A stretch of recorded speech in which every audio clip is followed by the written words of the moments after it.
সৃজনশীল পদ্ধতিতে পাশের হার বাড়লেও প্রশ্নবিদ্ধ শিক্ষার মান, বিকশিত হচ্ছে না চিন্তাশক্তি। ছাত্ররা যথাযথভাবে জ্ঞানার্জন করতে পারছে না, তাদের মেধার বিকাশ হচ্ছে না। সংখ্যাগত দিক থেকে অনেক দূরে গিয়েছি আমরা, কিন্তু শিক্ষার মানের দিক থেকে আমরা পিছিয়ে যাচ্ছি। গোল্ডেন এ প্লাসের অসুস্থ প্রতিযোগিতায় কোচিং নির্ভর শিক্ষার্থীরা ফায়দা নিচ্ছেন এক শ্রেণীর শিক্ষক। ব্যবস্থা নেওয়ার কথা বললেন শিক্ষামন্ত্রী। ক্লাসরুমে পর্যাপ্ত পরিমাণে শিক্ষা দিতে হবে, অনুশীলন করতে হবে। এই গাইড বই, নোট বই আর এই কোচিং বাণিজ্য এসব থাকবে না, আইন করতেছি আমরা, সব বন্ধ করে দেওয়া হবে। দেখছিলেন বিশেষ শিরোনাম। সন্ধ্যার সময়ের সঙ্গে আছি আমি মিজানুর রহমান খবির এবং আমি পারমিতাহীন। এবার অন্যান্য শীর্ষ সংবাদ। প্রধানমন্ত্রীকে বহনকারী বিমানের যান্ত্রিক ত্রুটির মামলায় গ্রেপ্তার 7 জন আবারও 8 দিন করে রিমান্ডে।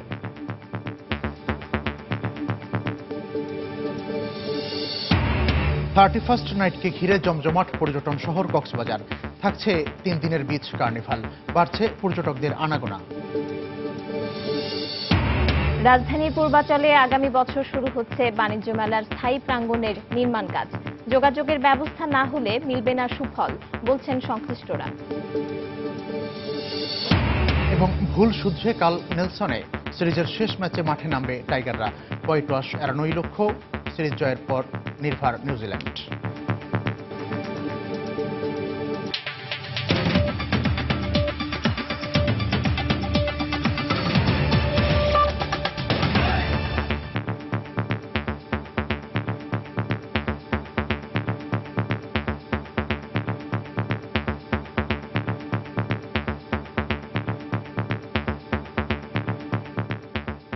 সৃজনশীল পদ্ধতিতে সমাপনী পরীক্ষায় পাশের হার আর জিপিএ 5 পাওয়ার পরিমাণ বাড়লেও প্রশ্নবিদ্ধ হচ্ছে শিক্ষার মান। শিক্ষার্থীদের চিন্তাশক্তিকে বিকশিত করার যে উদ্দেশ্য নিয়ে সৃজনশীল পদ্ধতি চালু হয়েছিল তা যে কাজে আসেনি তার প্রমাণ মেলে উচ্চশিক্ষায় ভর্তি পরীক্ষায় মেধাবীদের অকৃতকার্য হওয়ার খবরে। সৃজনশীল পদ্ধতিতে নয়, এর প্রয়োগে সমস্যা বলে মনে করেন বিশেষজ্ঞরা। শুধু নম্বরের সূচকে শিক্ষার্থীদের মেধা যাচাইয়ের মানসিকতা থেকে বের হয়ে আসতে শিক্ষক এবং অভিভাবকদের প্রতি আহ্বান জানান তারা। সাম্প্রতিক বছরগুলোতে সমাপনী পরীক্ষায় সৃজনশীল পদ্ধতিতে নম্বর বাড়ানোয় পাশের হারের পাশাপাশি বেড়েছে সর্বোচ্চ গ্রেড জিপিএ 5 পাওয়া শিক্ষার্থীর সংখ্যা। কিন্তু উদ্বেগের বিষয় হলো পাশের হার আর জিপিএ বাড়লেও মান না বাড়ায় প্রাথমিক স্তর থেকে সর্বোচ্চ ফলধারী এই শিক্ষার্থীদের মেধা হোঁচট খাচ্ছে উচ্চশিক্ষায় ভর্তি পরীক্ষায় 5 নম্বর তুলতে গিয়ে। বিশ্ববিদ্যালয় পর্যায়ে শিক্ষার্থীদের অকৃতকার্যতার এই উদাহরণ শিক্ষা ব্যবস্থার জন্য অশনি সংকেত উল্লেখ করে প্রশ্ন নয়, শিক্ষা পদ্ধতি সৃজনশীল করার প্রতি জোর দিলেন শিক্ষাবিদরা। আমাদের বিশ্ববিদ্যালয়গুলোতে তো এমন ভাবে প্রশ্ন করা হয় না যাতে ছাত্ররা না পারে। আমরা বরাবর যেভাবে করে থাকি একইভাবে সেটা করা হয়। ভর্তি পরীক্ষায় যে আমাদের পরীক্ষার্থীরা খারাপ করছে, এটা একটা অশনি সংকেত। ছাত্ররা যথাযথভাবে জ্ঞানার্জন করতে পারছে না, তাদের মেধার বিকাশ হচ্ছে না। শুধুমাত্র পরীক্ষার্থী নয়, শিক্ষার্থীর সত্তাকে প্রাধান্য দিয়ে শিক্ষকদের সৃজনশীল পদ্ধতির প্রায়োগিক দক্ষতা বাড়ানোর পরামর্শ দেন বিশেষজ্ঞরা। সংখ্যাগত দিক থেকে অনেক দূরে গিয়েছি আমরা, কিন্তু শিক্ষার মানের দিক থেকে আমরা পিছিয়ে যাচ্ছি। সৃজনশীল পদ্ধতিটাকে আমরা যথাসময়ে যথাস্থানে আমাদের শিক্ষার্থীদেরকে এটা তাদের মেধা বিকাশের, মননের বিকাশের জন্য সুযোগ করে দিতে পারছে কিনা, সেখানে সবচেয়ে বড় নিয়ামক বা চালিকা শক্তি হচ্ছেন শিক্ষক। সৃজনশীল পদ্ধতিকে কার্যকর করতে শিক্ষার্থীদের চিন্তাশক্তি ও মননকে শানিত করার পাশাপাশি শিক্ষার্থী এবং অভিভাবকদের জিপিএ 5 প্রাপ্তির অসুস্থ প্রতিযোগিতা থেকে বেরিয়ে আসারও পরামর্শ দেন তিনি। মানসম্মত শিক্ষাই এখন হয়ে গেছে আমাদের জন্য সবচেয়ে বড় চ্যালেঞ্জ। সাদিয়া আফরিন, সময় সংবাদ, ঢাকা। জুনিয়র স্কুল সার্টিফিকেট জেএসসিতে এবারও বোর্ড সেরা রাজশাহী। 3 বছর ধরে ধারাবাহিকভাবে শীর্ষস্থান দখলে রয়েছে এই বোর্ডের। প্রাথমিক শিক্ষা সমাপনী পিইসিতে ঘুরে দাঁড়িয়েছে বরিশাল বিভাগ। 7ম থেকে পাশের হারে এবার দেশ সেরা। সংশ্লিষ্টরা বলছেন শিক্ষক ও অভিভাবকদের আন্তরিকতা এবং বোর্ডের ইতিবাচক উদ্যোগে কাঙ্ক্ষিত ফল পেয়েছে শিক্ষার্থীরা। সাইফুর রহমান রকি ও ফিরদাউস সোহাগের তথ্য ছবিতে ডেস্ক রিপোর্ট। গত 2 বছরের মতো এবারও জুনিয়র স্কুল সার্টিফিকেট জেএসসির ফলে সব বোর্ডকে পেছনে ফেলে শীর্ষস্থানে রাজশাহী। তাই শিক্ষার্থীদের আনন্দ আর উচ্ছ্বাসের মাত্রাটা একটু বেশি। এবার রাজশাহী শিক্ষা বোর্ডে জেএসসিতে পাশের হার 97.68, যা 2014 থেকে 2.36 এবং 2015 সালের থেকে 0.21 ভাগ বেশি। এবছর জিপিএ 5 পেয়েছে 40,471 জন, যা গত বছরের চেয়ে সংখ্যায় 12,000 এবং 2014 থেকে প্রায় 20,000 বেশি। শিক্ষা সংশ্লিষ্টরা বলছেন, শিক্ষা বোর্ডের বিভিন্ন পদক্ষেপের পাশাপাশি শিক্ষক, শিক্ষার্থী ও অভিভাবকদের সমন্বিত প্রচেষ্টা কার্যকর ভূমিকা রেখেছে। আপডেটেড কোর্স কারিকুলামের সাথে শিক্ষক বন্ধুদের যতটা সম্ভব গাইডলাইন দেওয়া, এই বিষয়গুলো কিন্তু আমরা আরো প্রতিদিনই আমরা একটু বেশি কেয়ারফুল হচ্ছি। আমরা 2টো করে এক্সট্রা তাদের জন্য মডেল টেস্ট নিয়েছি। এই মডেল টেস্ট পরীক্ষাগুলো তাদের অতিরিক্ত চর্চা হয়, যার ফলে এই ফলাফলটা তারা আমাদের সুন্দর দিয়েছে। জেএসসিতে কাঙ্ক্ষিত ফলের স্বপ্ন পূরণে সন্তানদের পাশাপাশি খুশি অভিভাবকরাও। ভবিষ্যতেও সাফল্যের ধারাবাহিকতা বজায় রাখার প্রত্যাশা জেলা শিক্ষা বিভাগের। স্কুলের ম্যাডামদের সবার প্রচেষ্টাতে ইনশাআল্লাহ রেজাল্টটা ভালো হয়েছে। সেকশনের সবাই আমরা একসাথে পড়াশোনা করি, আমরা সবাই এ প্লাস পেয়েছি। খুব ভালো লাগছে, সারা বছরের কষ্ট সার্থক হয়েছে। আগামীতে যেটুকু অ্যাবসেন্ট আছে বা পাশের হার কম হয়েছে সেটা আমরা উতরিয়ে যেতে পারবো 100% আশা করি আমরা। প্রাথমিক শিক্ষা সমাপনী পিএসসিতে পাশের হার বিভাগ বিবেচনায় শীর্ষস্থান বরিশালের। এবছর এ বিভাগে পাশের হার 99.09। জিপিএ 5 পেয়েছে 10,831 শিক্ষার্থী। বছরের শুরু থেকেই পরিকল্পিত পাঠদানের কারণেই এমন সাফল্য বলে জানান শিক্ষা কর্মকর্তা ও শিক্ষকরা। শিক্ষার্থীদের ভালো রেজাল্টের পথ যাতে সফল হয় আমরা আলোচনা করি এবং নির্দেশনা প্রদান করি। সরকারি নির্ধারিত যেসব পরীক্ষা আছে ওগুলোর বাইরেও নিজেদের ক্লাস টেস্টের মাধ্যমে ওদেরকে আরো ইমপ্রুভ করার চেষ্টা করি, যার ফলাফল হিসাবে আজকের এই ভালো ফলাফল বরিশাল বিভাগে। এবছর পিএসসিতে সারা দেশে পাশের হার 98.51 ও জেএসসিতে 93.06। তৌফিক মাহমুদ, সময় সংবাদ। ক্লাসরুমে পর্যাপ্ত শিক্ষা না পাওয়া, অতিরিক্ত পরীক্ষা আর গোল্ডেন এ প্লাসের অসুস্থ প্রতিযোগিতায় শিক্ষার্থী ও অভিভাবকরা জিম্মি হয়ে যাচ্ছেন কোচিংবাজ শিক্ষকদের কাছে। শিক্ষাক্রম অনুযায়ী ক্লাস নিতে না পারা সহ বইয়ের বাড়তি চাপের অজুহাত শিক্ষকদের। এদিকে এখন পর্যন্ত নতুন আইন ও নীতিমালা তৈরিতে ব্যস্ত শিক্ষা মন্ত্রণালয়। কোচিং বাণিজ্য নিয়ে শাতিলা শারমিনের 2 পর্বের ধারাবাহিকের আজ দ্বিতীয় ও শেষ পর্ব। ক্যামেরায় ছিলেন শামসুল হক প্রিন্স। স্কুলে সমস্যা হচ্ছে যে স্টুডেন্ট বেশি থাকে, কিন্তু সময়টা কম থাকে, এই জন্য পড়া বোঝা যায় না ভালো মতো। অন্য ব্যাচে বা কোচিং এ যেখানে দেখা যায় যে সময় অনেক দেওয়া যায়, আবার স্টুডেন্টও কম থাকে। কোচিং যতক্ষণ পড়ে ততক্ষণই লেখায়, যা পড়ে তারাই লেখায়। মিস বলে তোমরা কোচিং থেকে লিখবা না, বইয়ের থেকে লিখবে, কিন্তু বইয়ে অল্প পড়া থাকে, সেগুলো লিখলে নাম্বার দেয় না।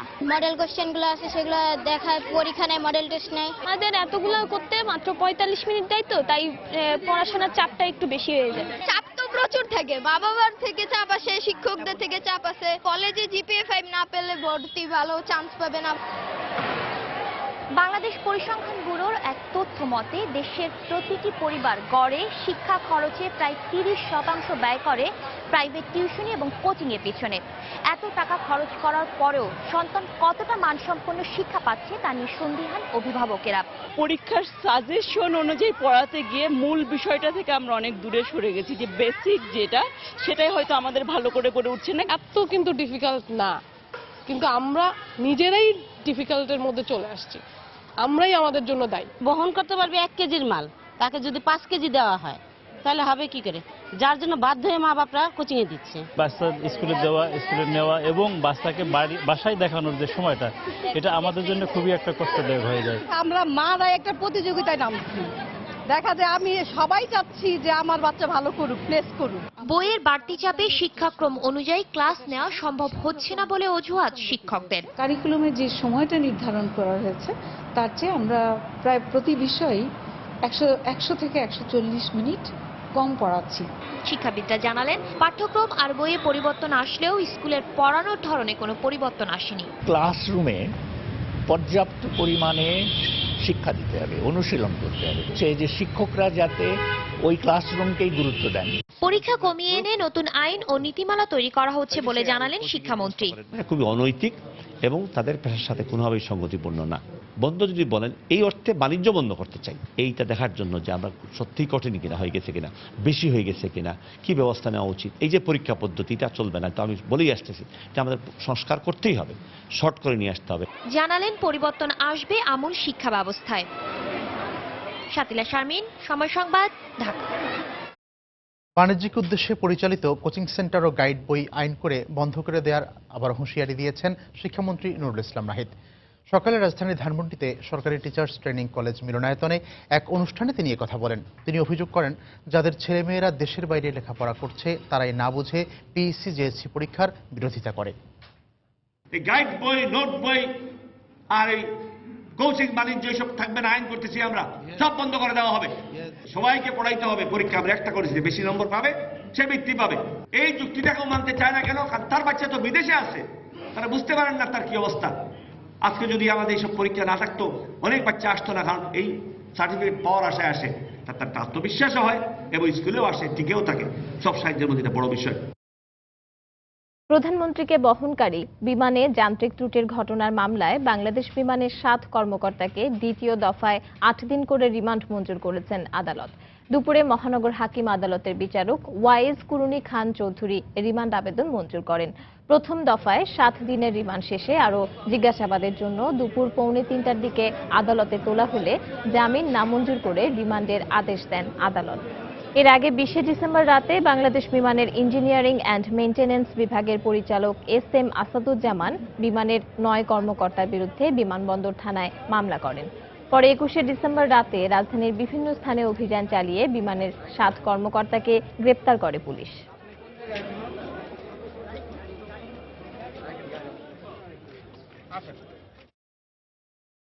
সন্ধ্যার সময়ে আরও থাকছে। রাজশাহীতে তৈরি হচ্ছে উন্নত মানের খেজুরের মশলা গুড়, বাড়ছে চাহিদা, সরবরাহ হচ্ছে ঢাকা সহ সারা দেশে।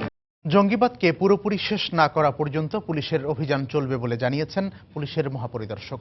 সকালে ময়মনসিংহে পুলিশ সুপার কার্যালয়ে সাংবাদিকদের তিনি কথা বলেন। এছাড়া 31st নাইটকে ঘিরে বিভিন্ন নিরাপত্তা ব্যবস্থার কথাও জানান তিনি। 31st নাইট, নববর্ষের আগমন, এই ব্যাপারে আমাদের নিরাপত্তা ব্যবস্থা গ্রহণ করা হয়েছে। আমরা কিছু বিধিনিষেধ দিয়েছি। আমরা বলছি বড় বড় শহরগুলিতে সন্ধ্যার পূর্বে অনুষ্ঠান শেষ করতে হবে এবং সন্ধ্যার পরে ইনডোর কোনো অনুষ্ঠান হলে সেগুলি থাকবে। আমরা আশা করি এবারও শান্তিপূর্ণভাবেই এই 31st নাইট উদযাপিত হবে। ভায়োলেন্ট এক্সট্রিমিস্ট তাদেরকে গ্রেপ্তার করা হয়েছে অথবা তারা অপারেশন নিহত হয়েছে। এরপরও আরও যারা আছে তাদেরকে আমরা গ্রেপ্তার করার জন্য আমরা চেষ্টা চালিয়ে যাচ্ছি। এই দেশে জঙ্গিবাদের মূল উৎপাদন না করা পর্যন্ত আমাদের অভিযান অব্যাহত থাকবে। নিরাপত্তার স্বার্থে সন্ধ্যার পর উন্মুক্ত মঞ্চে কোনো অনুষ্ঠান না থাকলেও 31st নাইটকে ঘিরে জমজমাট পর্যটন শহর কক্সবাজার। থাকছে টানা 3 দিনের বিচ কার্নিভাল। আসতে শুরু করেছেন বিপুল সংখ্যক পর্যটক। টুরিস্ট পুলিশ বলছে, পর্যটকদের জন্য পুরো কক্সবাজারকে নিরাপত্তার চাদরে ঘিরে ফেলা হয়েছে। সুজাউদ্দিন রুবেলের তথ্য ও মোহাম্মদ ফরাজের ছবি নিয়ে ডেস্ক রিপোর্ট।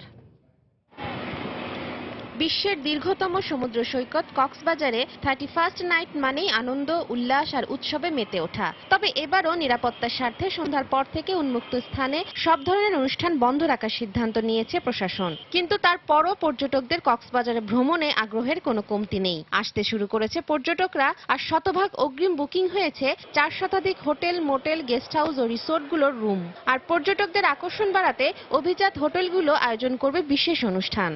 প্যাকেজগুলি বা আমাদের যেই আমরা ডিজের যে ইয়াগুলো রেখেছি, তারা আমি মনে করি পর্যটক যারা আসবেন তারা এই 31st নাইটটাকে খুব ভালোভাবে সুন্দরভাবে কিন্তু তারা উদযাপন করতে পারবেন। অন্যান্য বছর থেকে এবার আরো স্বতঃস্ফূর্তভাবে আরো গর্জিয়াস ভাবে পালন করব। অত্যন্ত জাঁকজমকপূর্ণ এবং আড়ম্বর ভাবে এইবারে 31 ডিসেম্বর এখানে যারা আসবেন তারা উদযাপন করতে পারবেন। পর্যটকদের আনন্দ দিতে শুক্রবার শুরু হয় 3 দিনব্যাপী বিচ কার্নিভাল। উদ্বোধন করেন কক্সবাজার 3 আসনের সংসদ সদস্য সাইমন সারোয়ার কমল। উদ্বোধনী অনুষ্ঠানের পর আয়োজন করা হয় সাংস্কৃতিক অনুষ্ঠানের।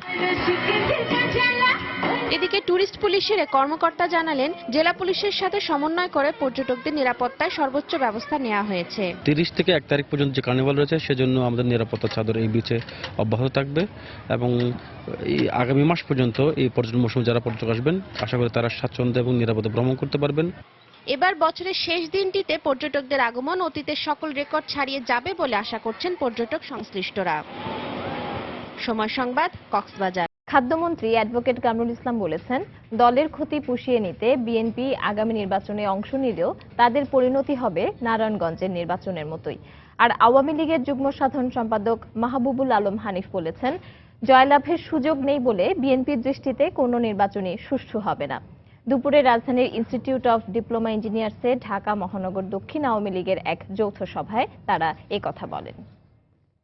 তাদের কর্মসূচি আজকে বাস্তবায়ন করতে পারে না, যে কোনো কর্মসূচি দিলে সেই কর্মসূচি সফল হয় না, এমন একটা অবস্থা তারা এসেছে আজকে বাংলাদেশে। তাদের ক্রমান্বয়ে তাদের অস্তিত্ব বিলুপ্তির পথে চলে এসছে, যেহেতু নির্বাচনে তারা অংশগ্রহণ করে নাই। আগামী নির্বাচনে তারা অংশগ্রহণ করে তাদের সেই অবস্থা পুনরুদ্ধার করার জন্য চেষ্টা করছে। নারায়ণগঞ্জের নির্বাচনে অংশগ্রহণ করেছে এবং আগামী দিনেও নির্বাচনে তারা অংশগ্রহণ করবে। তাদের যে ক্ষতি, সেই ক্ষতি পিছু নেওয়ার জন্য, কর্মীদেরকে বাঁচাবার জন্যই তারা আগামী নির্বাচনে অংশগ্রহণ করবে। সেই নির্বাচনে তাদের অবস্থা নারায়ণগঞ্জের নির্বাচনের মতো অবস্থাই হবে, এটা আমাদের বিশ্বাস আছে। 5ই জানুয়ারিতে আমরা সাংবিধানিক ধারাবাহিকতা রক্ষা দিবস আমরা পালন করব। বিএনপি বলছে তারা গণতন্ত্র হত্যা দিবস পালন করবে। যারা ভোটাধিকার হরণের জন্য সেদিকে 47 জন মানুষকে হত্যা করেছিল, সেই হত্যাকারীদেরকে, এই ভোটাধিকার হরণকারীদেরকে 5ই জানুয়ারিতে কোনো কর্মসূচি রাজপথে পালন করতে এই দেশের জনগণ দিবে না। তাদের কাছে কোনো নির্বাচনে তাদের কাছে সুষ্ঠু হবে না, কারণ কোনো নির্বাচনে তাদের আর জয়লাভ করার কোনো সুযোগ নেই। আসুন আগামী জাতীয় সংসদ নির্বাচন, সেই নির্বাচনে অংশ নেওয়ার জন্য এখন থেকে প্রস্তুতি নিন। আর ভুল রাজনীতি করে দলটাকে আর ধ্বংসের দিকে নিয়ে যাবেন না। সন্ধ্যার সময়ে আরো থাকছে।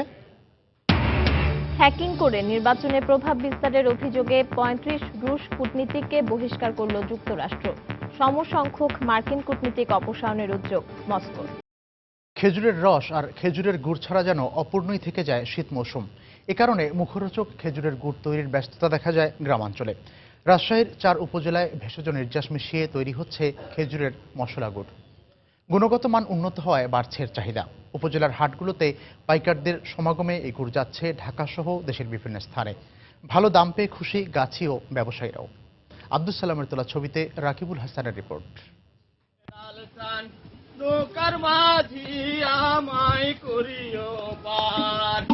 কাঁধের বাহুকে রসের হাড়ি নিয়ে গান গাইতে গাইতে আসছে গাছি। তখনও কুয়াশার চাদর ছাড়েনি গায়ের পথঘাট। গাছে গাছে রসের হাড়ি টইটুম্বুর। শীত উপেক্ষা করে রস সংগ্রহে গাছিরা ছুটছেন গাছ থেকে গাছে। সে রস জাল দিয়ে প্রস্তুতি চলছে সুস্বাদু ও নিরাপদ গুড় তৈরির কাজ। ভেষজ উপায়ে ঢেঁড়স গাছের কাণ্ড, শিমুল কাণ্ড ও ঘৃত্যকুমারীর রস দিয়ে গুড় পরিশোধন করা হচ্ছে। সাথে গুড় আকর্ষণীয় ও পুষ্টিমান বজায় রাখতে দেয়া হচ্ছে এলাচ, দারুচিনি সহ নানা মশলা। ভিত্তি কাঞ্চনের রস আর হচ্ছে আপনার ওই বিভিন্ন মশলা দিয়ে গুড়টাকে খাওয়ার উপযুক্ত তৈরি করে। এই গুড়টার খুবই চাহিদার জন্য আমি মশলা দিয়ে এই ভাগে গুড় তৈরি করি। ব্যবসায়ীরা বলছেন বাজারে চিনির দাম বৃদ্ধি ও হাইড্রোজ মেশানো সোনালী চকচকে সাদাটে গুড়ের পরিমাণ কম, তাই ভেষজ নির্যাসে মশলার গুড় বিক্রি হচ্ছে 80 থেকে 85 টাকা দরে। খুচরা বাজারে যার মূল্য 95 টাকা পর্যন্ত। মশলা যা গুড় বানাই, আবার গুড় খুব উন্নত এবং এই বাজারে গুড়ের দাম খুব ভালো পাই আমরা। এগুলো আমরা ঢাকা, বরিশাল বিভিন্ন জায়গায় পাঠায় দিই। ইতোমধ্যে কৃষি বিভাগ হাইড্রোজ মুক্ত গুড় তৈরিতে কৃষকদের উদ্বুদ্ধ করেছে। তাদেরকে উদ্বুদ্ধ করছে যে ভেষজ কিছু গাছ আছে যেগুলো দিয়ে এই পরিষ্কারের কাজ করা যায়, যেটা অ্যালোভেরা আছে, আমাদের বন ঢেঁড়স একটা আছে, এগুলা যদি আমরা ব্যবহার করি তাহলে এই পরিষ্কারের কাজটা হয়। জেলা কৃষি সম্প্রসারণ অধিদপ্তরের দেয়া তথ্য মতে জেলার 4 উপজেলায় রস সংগ্রহের উপযোগী 81,000-এর বেশি খেজুর গাছ রয়েছে। একটি গাছ থেকে প্রতি শীত মৌসুমে 25 কেজি গুড় তৈরি করার মতো রস সংগ্রহ করা যায়। রাকিবুল হাসান, সময় সংবাদ, রাজশাহী। দেখছেন সন্ধ্যার সময়, সঙ্গেই থাকুন। দেখছেন সন্ধ্যার সময়। টেল সুপ্রিম চেয়ারের পারফেক্ট শেপ আর ডিজাইন আপনাকে দেয় 100% কমফোর্ট। টেল সুপ্রিম চেয়ার। নেত্রকোনায় বাঁশের খুঁটির মাধ্যমে বৈদ্যুতিক তারের সংযোগ দেয় দুর্ঘটনার আশঙ্কা করছেন স্থানীয়রা। এলাকাবাসীর অভিযোগ, পৌর এলাকার 9 নম্বর ওয়ার্ডের বলাইগুয়া গ্রামে বাঁশের খুঁটিতে তার ঝুলিয়ে বৈদ্যুতিক সংযোগ টানা হয়েছে। দীর্ঘদিন ধরে নজরদারির অভাবে এসব তার মাটিতে নুয়ে পড়ছে। এতে বড় ধরনের দুর্ঘটনার আশঙ্কায় আতঙ্কে দিন পার করছেন এলাকাবাসী। এ অবস্থায় বারবার পিডিবি কর্তৃপক্ষের কাছে লিখিত অভিযোগের পরও বিষয়টি আমলে না নেয়ায় ক্ষোভ জানিয়েছেন স্থানীয়রা। এবারও শেরেবাংলা নগরে বসছে ঢাকা আন্তর্জাতিক বাণিজ্য মেলার 22তম আসর। তবে বাণিজ্য সচিব জানান, আগামী বছর রাজধানীর পূর্বাচলে মেলার স্থায়ী প্রাঙ্গণ নির্মাণের কাজ শুরু হচ্ছে। এরই মধ্যে চীনের সঙ্গে এই বিষয়ে চুক্তি স্বাক্ষর হয়েছে। অংশগ্রহণকারী প্রতিষ্ঠানগুলোর মতে স্থায়ী ভেন্যু হলে প্রতি বছর মেলার স্টল ও অবকাঠামো নির্মাণ বাবদ বিপুল অর্থের অপচয় কমবে। তবে যোগাযোগ ব্যবস্থা ছাড়া এর সুফল পাওয়া নিয়ে সংশয় প্রকাশ করেছেন সংশ্লিষ্টরা। বিস্তারিত জানাচ্ছেন হাজেরা শিউলি। বাণিজ্যের প্রসারে রফতানি মেলার নাম পরিবর্তন করে 1995 সালে রফতানি উন্নয়ন ব্যুরো ও বাণিজ্য মন্ত্রণালয়ের উদ্যোগে যাত্রা শুরু হয় মাসব্যাপী ঢাকা আন্তর্জাতিক বাণিজ্য মেলার। 21 বছর ধরে শেরেবাংলা নগরের সচিবালয়ের জন্য সংরক্ষিত জায়গায় হচ্ছে দেশের সর্ববৃহৎ এ বাণিজ্য মেলা। কিন্তু ভেন্যুটি স্থায়ী না হওয়ায় প্রতি বছরই মেলার অবকাঠামো নির্মাণে ব্যয় হচ্ছে কোটি কোটি টাকা। অন্যদিকে সময় মতো স্টলের কাজ শেষ না হলে অংশগ্রহণকারী প্রতিষ্ঠানগুলো ক্ষতিগ্রস্ত হয়। এ অবস্থায় চীনের অর্থায়নে 800 কোটি টাকা ব্যয়ে পূর্বাঞ্চলে স্থায়ী কমপ্লেক্স নির্মাণের কাজ শুরু হচ্ছে। অক্টোবর থেকে পুরো কাজটা শুরু হবে। 3 বছরের মাথায় একটা অত্যাধুনিক স্থায়ী প্যাভিলিয়ন তৈরি হবে। সেখানে 900-র মতো স্টল আয়োজন করা যাবে। এই উদ্যোগকে স্বাগত জানিয়ে অংশগ্রহণকারীরা দ্রুত স্থায়ী ভেন্যু নির্মাণের দাবি জানিয়েছেন। তবে যোগাযোগের সুব্যবস্থা না থাকলে পূর্বাঞ্চলে মেলায় জনসমাগম হবে না বলে মনে করেন সংশ্লিষ্টরা। পার্মানেন্টলি কোনো ভেন্যু হয় সেই ক্ষেত্রে অনেকটা চিপ রেটে আমরা কাজ করতে পারবো।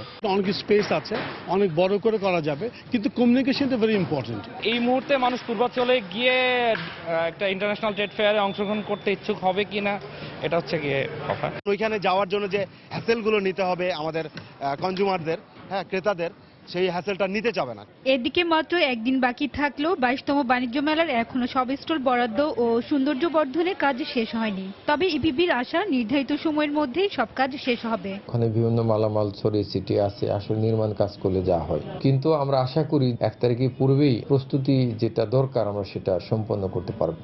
স্টল যে বরাদ্দের বিষয়টি কিছু বাকি আছে, আমাদের টার্গেট হলো কোনোটা যাতে ফাঁকা না থাকে।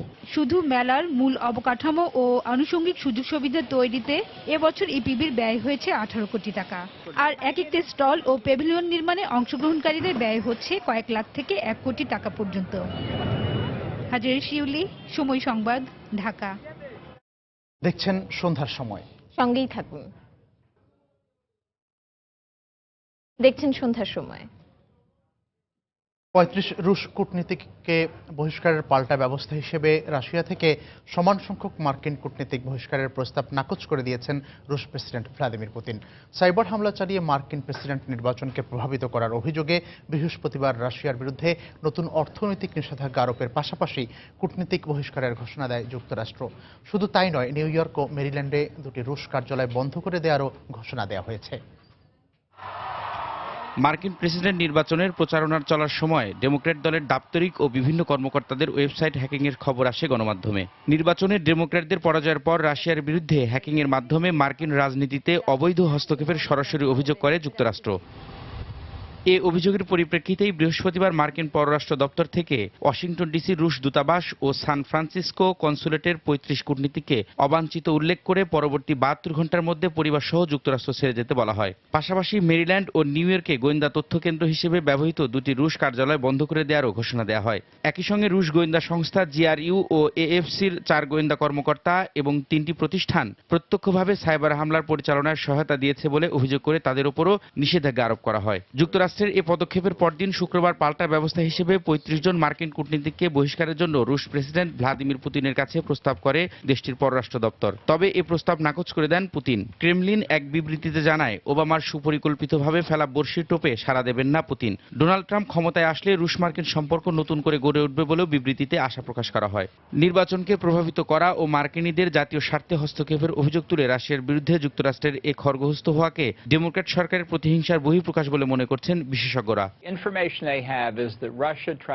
নিষেধাজ্ঞার এমন পদক্ষেপ যতটা না যুক্তরাষ্ট্রের অর্থ মন্ত্রণালয়ের, তার চেয়ে বেশি ডেমোক্র্যাট সরকারের। ভবিষ্যতে এমন ঘটনা এড়াতে অন্য দেশগুলোর প্রতি একে যুক্তরাষ্ট্রের একটি বার্তা হিসেবেও বিবেচনা করা যেতে পারে।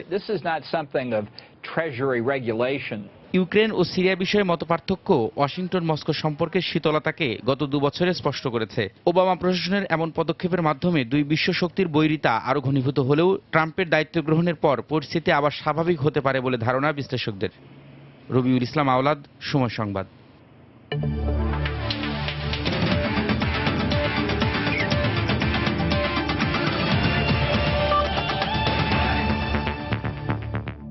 বাংলাদেশ নিউজিল্যান্ড ওয়ানডে সিরিজের খবর। সিরিজের তৃতীয় ওয়ানডে হোয়াইট ওয়াশ এড়ানোর ম্যাচ হলেও আগের দিন অনুশীলনে নামেননি মাশরাফি সাকিবরা। যদিও ভুল শুধরিয়ে সিরিজের শেষ ম্যাচে টাইগাররা জয়ের লক্ষ্যেই মাঠে নামবে বলে জানান সাব্বির রহমান। এদিকে সিরিজ নিশ্চিত করা নিউজিল্যান্ডও কোনো অনুশীলন করেনি। আগামীকাল ভোর 4টায় স্যাক্সটন ওভালে সিরিজের শেষ ম্যাচে মাঠে নামবে দুদল। মুস্তাফিজুল হক আকাশের ক্যামেরায় নিউজিল্যান্ড থেকে আরো জানাচ্ছেন হুমায়ুন কবির রোজ।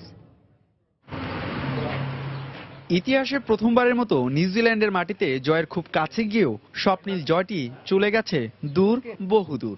ম্যাচের আগের দিন ব্যাট প্যাড ব্যাগে তোলা ছিল টাইগারদের। একটু ভারমুক্ত থাকতেই তামিম, সাকিব, তাসকিনরা এদিন সকাল কাটিয়েছেন নিজেদের মতো করেই। তবে সবার চোখে মুখে জয়ের তৃষ্ণা ফুটে উঠেছিল স্পষ্টই। 2010 আর 2013 সালে নিজেদের মাটিতে নিউজিল্যান্ডকে হোয়াইট ওয়াশ করা বাংলাদেশ ক্রিকেট দল এবার উল্টো হোয়াইট ওয়াশের শঙ্কায়। তবে টিম হোটেলে ক্রিকেটারদের সাথে কথা বলে জানা গেল তাদের সংকল্প একটাই, শুধুই চাই জয়। আমরা সবসময় চাই ম্যাচ জেতার জন্য। যে সুযোগটা কালকে পেয়েছিলাম, এটা অনেক বড় একটা অপরচুনিটি পেয়েছিলাম আমরা ম্যাচ জেতার, ম্যাচটা লেভেল করার জন্য। বাট অপরচুনিটিটা আমরা মিস করে ফেলছি। নেক্সট টাইম যদি কোনো অপরচুনিটি এরকম আসে তো আমরা ইনশাল্লাহ এটা ক্যাপ করার চেষ্টা করবেন। কিন্তু যে রান আউট নিয়ে এত প্রশ্ন, সে ব্যাপারে ক্রিকেটাররা উদ্বিগ্ন নন মোটেও। বলছেন শুধুই ভুল বোঝাবুঝি। ওইটা হয়তো বা একটা মিস্টেক হয়ে গেছে, এছাড়া কিছুই না। তা মনে হয় যে হ্যাঁ, এটা অবশ্যই টার্নিং পয়েন্ট ছিল। সাব্বির আমি হয়তো আরো কিছুক্ষণ খেলতে পারলে ম্যাচটা ইজি হয়ে যেত। গেল 2 ম্যাচে বোলিং ভালো করলে ব্যাটিং ব্যর্থ, ব্যাটিং ভালো করলে বোলিং ব্যর্থ।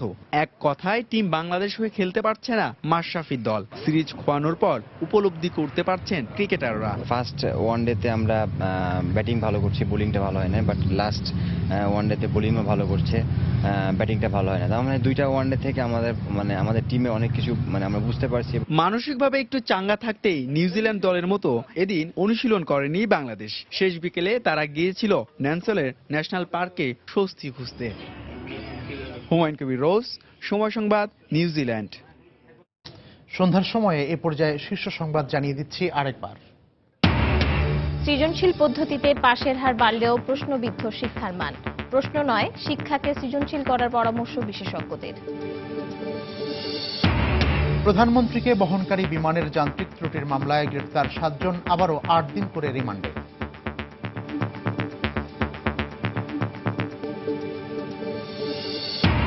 থার্টি-ফার্স্ট নাইটকে ঘিরে জমজমাট পর্যটন শহর কক্সবাজার। থাকছে 3 দিনের বিচ কার্নিভাল। বাড়ছে পর্যটকদের আনাগোনা। রাজধানীর পূর্বাঞ্চলে আগামী বছর শুরু হচ্ছে বাণিজ্য মেলার স্থায়ী প্রাঙ্গণের নির্মাণ কাজ। যোগাযোগের ব্যবস্থা না হলে মিলবে না সুফল, বলছেন সংশ্লিষ্টরা। এবং ভুল শুধরে কাল নেলসনে সিরিজের শেষ ম্যাচে মাঠে নামবে টাইগাররা। হোয়াইট ওয়াশ এড়ানোই লক্ষ্য। সিরিজ জয়ের পর নির্ভর নিউজিল্যান্ড। এই ছিল সন্ধ্যার সময়। যে কোনো খবর পেতে ভিজিট করুন সময় নিউজ.tv। সঙ্গে থাকুন সময়।